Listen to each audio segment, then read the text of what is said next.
ఎక్కడైతే సమస్య పరిష్కారం దొరుకుతుందో అక్కడికే నీలాంటి వాళ్ళని తీసుకొస్తే తప్ప నిజాలు బయటికి రావు. అందుకని నీ నిర్మానుష్య ప్రదర్శనానికి తీసుకొచ్చింది.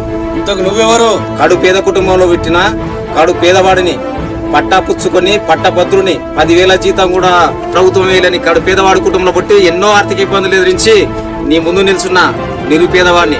ఈ దరిద్రానికి నన్నేం చేయమంటావు? ఈ రాత ఎట్లుంటారో జరుగుతుంది. అలాంటి రాతలు రాసేది మీలాంటి వాళ్ళే ఆఫీసర్ గారు. మీలాంటి రాతలే మాలాంటి పేదవాళ్ళ బూడిద బతుకులో పాలు చేసేది.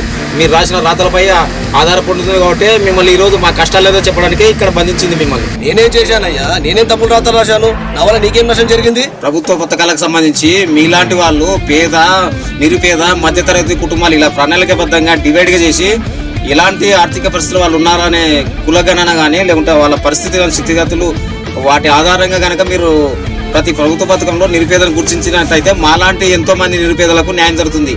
మిమ్మల్ని ఈ విషయం గురించే ఇక్కడ